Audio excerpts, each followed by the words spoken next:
Hi everyone, इस video में Jharkhand GK का एक प्रैक्टिस सेट करते हैं जो जेपीएससी और जेएसएससी के एग्जाम के लिए महत्वपूर्ण है। इस वीडियो में झारखंड जीके से बनने वाले 30 महत्वपूर्ण सवाल कवर किए जाएंगे। तो चलिए शुरू करते हैं। झारखंड जीके प्रैक्टिस सेट संख्या 38। तो इस सेट का पहला सवाल है, छोटा नागपुर काश्तकारी अधिनियम का ब्लूप्रिंट किसने तैयार किया था? तो छोटा नागपुर काश्तकारी अधिनियम का ब्लूप्रिंट किसने तैयार किया था? जॉन एच हॉफमैन ने। और छोटा नागपुर काश्तकारी अधिनियम लागू कब हुआ था? 1908 में। अगला सवाल है, समुद्रगुप्त काल के सिक्का जो पटना संग्रहालय में संरक्षित है झारखंड के किस स्थान से प्राप्त हुआ है? तो झारखंड के किस स्थान से समुद्रगुप्त के काल के सिक्के प्राप्त हुए हैं? तो हजारीबाग से। और सिक्के से झारखंड में 3 सवाल बनते हैं। इंडो सिथिरियन सिक्के कहाँ से मिले हैं? चाईबासा से। रोमन सिक्के कहाँ से मिले हैं? सिंहभूम से। और कनिष्क या कुषाण कालीन सिक्के कहाँ से मिले हैं? रांची से। और समुद्रगुप्त के काल के सिक्के हजारीबाग से। तो सिक्के से 4 सवाल है, चारों सवाल यहाँ रिवाइज हो गया। अगला सवाल देखते हैं, झारखंड के किस जिले में यूनानी चिकित्सा महाविद्यालय स्थित है? तो यूनानी चिकित्सा महाविद्यालय झारखंड के किस जिले में है? तो गिरिडीह जिले में। और गिरिडीह जिला किस जिले से अलग होकर बना है एक नया जिला? तो गिरिडीह जिले का निर्माण हजारीबाग जिले से अलग होकर हुआ है। आपको कमेंट करके बताना है गिरिडीह जिले का निर्माण किस वर्ष हुआ है। और गिरिडीह जिले से 3 से 4 सवाल पूछे जाते हैं। कौन कौन?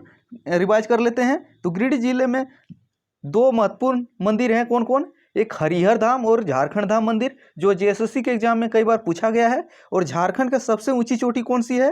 पार्श्वनाथ, जिसकी ऊंचाई कितनी है? 1365 मीटर। और फीट में कितना है? 4480 फीट। जो दोनों सवाल जो है जेपीएससी और जेएसएससी में पूछा गया है। और पार्श्वनाथ की ऊंचाई कितनी है?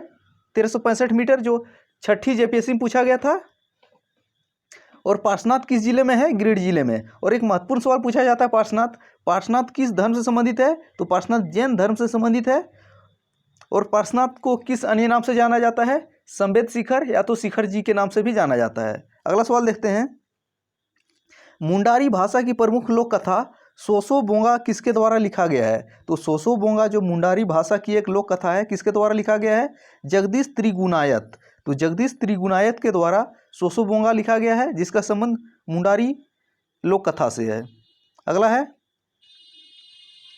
झारखंड हाईकोर्ट के कौन से मुख्य न्यायाधीश थे जिन्होंने भारत के सर्वोच्च न्यायालय में मुख्य न्यायाधीश के पद को सुशोभित किया है? तो इसका सही आंसर है अल्तमश कबीर। 6ठा सवाल देखते हैं, खेरवाल बंसा धर्मपुथी संथाल धर्म पर आधारित एक पुस्तक किसके द्वारा लिखा गया है? तो खेरवाल बंसा धर्मपुथी जो संथाल धर्म पर आधारित है, किसके द्वारा लिखा गया है? मांझी रामदास टुडू। अरे सवाल पूछा गया है कई एग्जाम में। अगला सवाल देखते हैं, झारखंडी सुल्तान के नाम से किसे जाना जाता है? तो झारखंडी सुल्तान के नाम से किसे जाना जाता है? आदिल शाह द्वितीय। तो आदिल शाह सेकंड को झारखंडी सुल्तान के नाम से जाना जाता है। अगला सवाल देखते हैं, झारखंड की नागवंशी शासक दुर्जन साल को ग्वालियर के किले में कितने वर्ष कैद रखा गया था? तो कितने वर्ष? 12 वर्ष तक। और नागवंशी शासक दुर्जन साल को हीरों का पारखी माना जाता है। और किसके शासनकाल में एक कैद हुए थे? मुगलों के कैद में, जहांगीर के शासन में। और जहांगीर ने दुर्जन साल को कौन सी उपाधि प्रदान की थी? शाह की उपाधि। अगला सवाल देखते हैं, सदानों द्वारा प्रयुक्त बुलाक क्या है? तो बुलाक जो सदान प्रयोग करते हैं, तो बुलाक क्या है ये बताना है। तो बुलाक का जो है एक आभूषण है जो झारखंड के सदान प्रयोग करते हैं। अगला सवाल है, उरांव जनजाति द्वारा गांव के कल्याण हेतु वर्ष में एक बार मनाया जाने वाला त्यौहार कौन सा है? तो इसका सही आंसर है सरना पूजा। अगला सवाल देखते हैं, असुर जनजाति में वधु मूल्य को क्या कहा जाता है? तो असुर जनजाति में वधु मूल्य को डाली टका कहा जाता है। तो सही आंसर हो जाएगा डाली टका। अगला सवाल देखते हैं, तुजुक ए जहांगीरी में झारखंड के लिए किस शब्द का प्रयोग किया गया है? तो तुजी के जहांगीरी में झारखंड के लिए किस शब्द का प्रयोग हुआ है? खोखरा। तो सही आंसर हो जाएगा खोखरा। अगला सवाल देखते हैं, फाहियान द्वारा झारखंड का उल्लेख किस नाम से किया गया है? तो फाहियान ने झारखंड का उल्लेख किस नाम से किया है? तो इसका सही आंसर है कुकुटलाल। और फाहियान भारत किसके शासनकाल में आया था? आपको कमेंट करके बताना है। जो ह्वेनसांग है वे हर्षवर्धन के शासनकाल में आए थे, लेकिन आपको फाहियान भारत में किस सम्राट के शासनकाल में आया था? अगला है, ध्यानचंद पुरस्कार पाने वाली देश की प्रथम महिला हॉकी खिलाड़ी कौन है? तो ध्यानचंद पुरस्कार पाने वाली देश की पहली महिला हॉकी खिलाड़ी कौन है? सुमराय टेटे। अगला सवाल है, झारखंड के दियापुर दालमी नामक स्थान से बौद्ध स्मारक प्राप्त हुए हैं। तो दियापुर दालमी किस जिले में स्थित है? तो इसका सही आंसर हो जाएगा धनबाद जिले में स्थित है, धनबाद। अगला सवाल है, 1857 के विद्रोह के समय रामगढ़ बटालियन का मुख्यालय कहाँ था?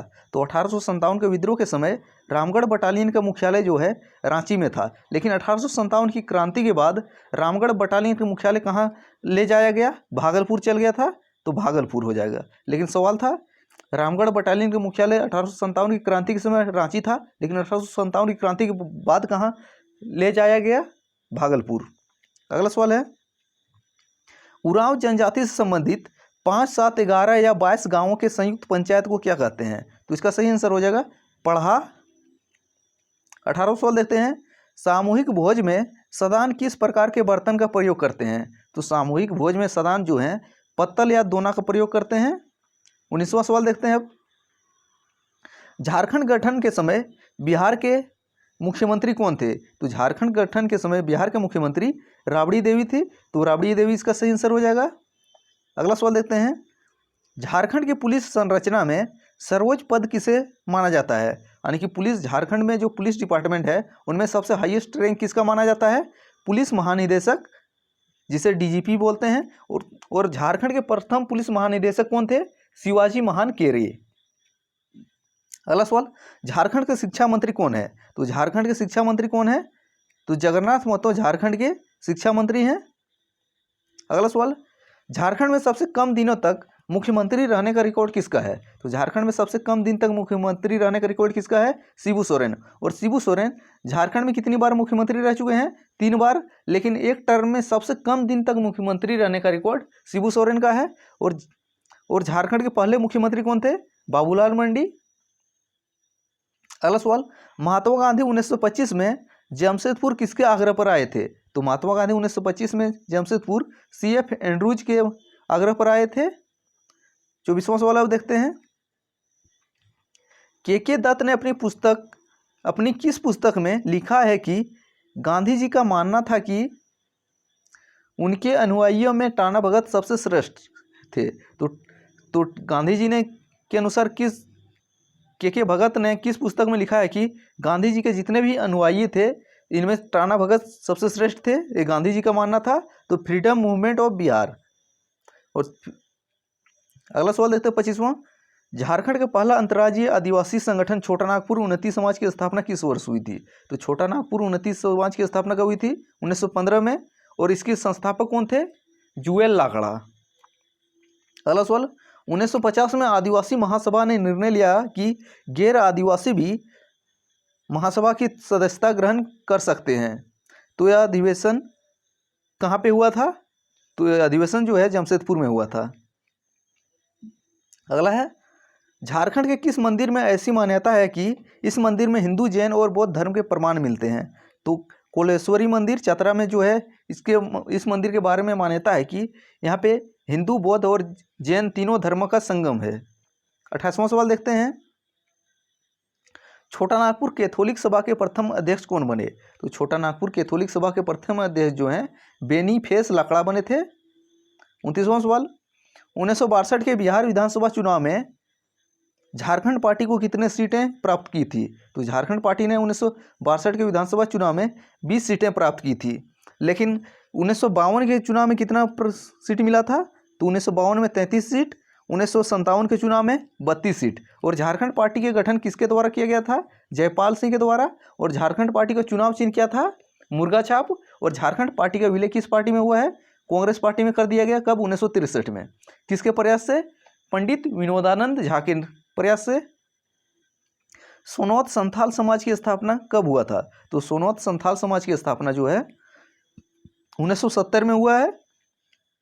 और सोनौत संथाल समाज की स्थापना किसके द्वारा हुआ है? शिबू सोरेन के द्वारा। और सोनौत संथाल समाज की स्थापना किस पार्टी में किया गया है? झारखंड मुक्ति मोर्चा में। तो ये थे झारखंड जीके से बनने वाले 30 महत्वपूर्ण सवाल जो आने वाले एग्जाम के लिए महत्वपूर्ण है। Thanks for watching. मिलते हैं अगले वीडियो में, तब तक पुराने वीडियो देखते रहिए।